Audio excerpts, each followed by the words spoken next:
Terima kasih Anda masih bersama kami di Berita Banten, dan bagi Anda yang baru saja bergabung, kami hadirkan kembali 3 berita utama pagi hari ini. Komplotan curanmor ditangkap, 2 pelaku ditembak.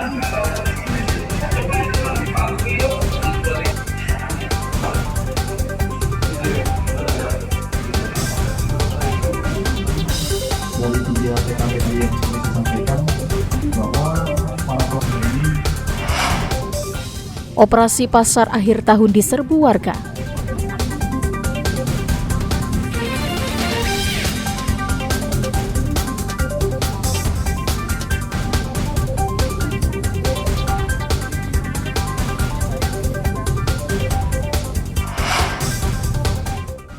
Sumur bor mengeluarkan lumpur berbau belerang.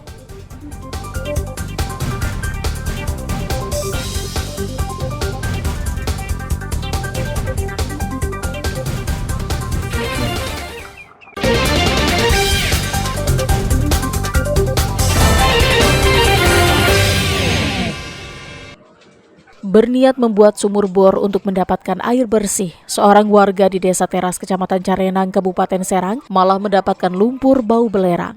Lumpur tersebut spontan membuat penghuni desa heboh. Awalnya warga berencana akan mengebor sumur kedalaman 60 meter, namun saat di kedalaman 59 meter, air tiba-tiba menyembur ke atas dengan ketinggian hingga 6 meter yang disertai bau gas belerang dan material lumpur. Material lumpur yang keluar sempat membuat warga khawatir karena memenuhi pekarangan rumah warga. Setelah semburan air yang bercampur lumpur, kegiatan pengeboran dihentikan sementara karena khawatir semburan akan semakin besar. Jam setengah 7 lah, di pengetesan lah, sampai jam setengah 8, tiba-tiba itu air menguap. Mancur ke atas sampai sekarang. Kalau sekarang sendiri agak mendingan, udah nggak mancur lagi? Udah mendingan lagi sih. Udah kering juga.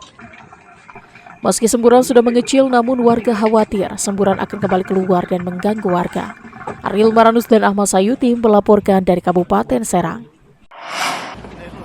Diduga kelelahan, seorang pengendara motor dari arah Tangerang menabrak angkot yang tengah mogok di bahu jalan akibat tabrakan. Tubuh korban terpental dan mengalami luka akibat benturan.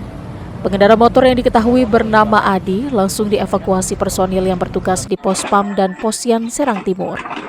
Setelah mengevakuasi, polisi membawanya ke rumah sakit.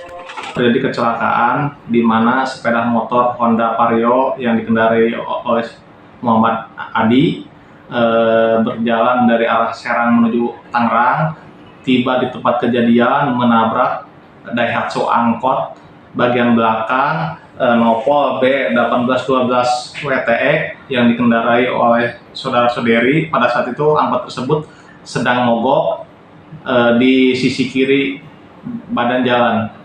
Kedua kendaraan tersebut kini diamankan di polisi. Untuk lebih lanjut, kasusnya ditangani Satlantas Polres Serang. Ariel Maranus dan Ahmad Sayuti melaporkan dari Kabupaten Serang.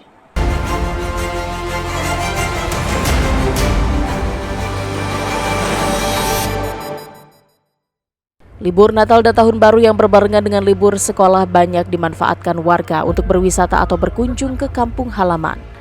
Sejak akhir pekan kemarin, jumlah kendaraan yang menyeberang ke Pulau Sumatera melalui Pelabuhan Merak melonjak tajam. Namun lonjakan kendaraan ini tampaknya tidak dibarengi dengan peningkatan pelayanan. Di saat ribuan kendaraan akan menyeberang, mesin scan tiket kendaraan yang berada di dermaga eksekutif Pelabuhan Merak justru mengalami kerusakan. Dampaknya, ratusan kendaraan yang didominasi kendaraan pribadi mengantri panjang di luar area pelabuhan. Bahkan calon penumpang harus mengantri hingga lebih dari 2 jam sebelum bisa masuk ke area pelabuhan. Tak hanya di luar area dermaga, kepadatan juga terjadi di dalam pelabuhan. Area dermaga hanya didominasi oleh kendaraan pribadi dan bus. Sementara calon penumpang pun mengaku kecewa justru terjadi di saat kendaraan padat. Guna mengatur kepadatan kendaraan wisatawan yang hendak berlibur menuju kawasan wisata Anyer Carita saat musim libur Nataru, polisi memberlakukan rekayasa arus lalu lintas dengan sistem buka jalur wisata pada jam-jam tertentu. Sistem one way atau satu jalur dimulai dari Simpang Ciwandan yang merupakan titik pertemuan dari arah Kota Cilegon dan arah Jalan Lingkar Selatan. Di saat pagi hari, kendaraan dari arah Anyer menuju Cilegon diberhentikan sementara untuk memberi kesempatan kendaraan yang akan menuju Anyer untuk melintas. Sedangkan di sore hari, jalur menuju kawasan Anyer ditutup untuk memberi kesempatan kendaraan yang menuju kota Cilegon untuk melintas. Tidak hanya dari Banten, banyaknya wisatawan yang berasal dari Jabodetabek membuat kawasan pantai Anyer dan Carita dipenuhi wisatawan. Sistem satu jalur ini berlaku secara situasional melihat kondisi kendaraan yang melintas agar tidak terjadi kemacetan. Pabrik kimia milik PT Beruang Emas Multi Kimia Beratako di Jalan Raya Pajajaran Jatiuwung, Kota Tangerang ludes terbakar. Api dengan cepat membesar karena di dalam pabrik tersebut banyak barang-barang yang mudah terbakar. Kebakaran pertama kali diketahui pada dini hari, namun hingga pagi hari api belum bisa dipadamkan. Belasan armada pemadam kebakaran Kota Tangerang, petugas damkar sempat kesulitan saat pemadaman karena banyaknya bahan kimia yang berada di dalam pabrik. Dugaan sementara kebakaran terjadi akibat korsleting listrik di area perkantoran.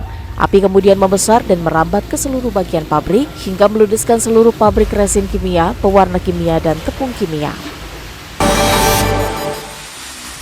Meski seringkali ditindak, namun pelaku kejahatan masih terus membuat warga resah.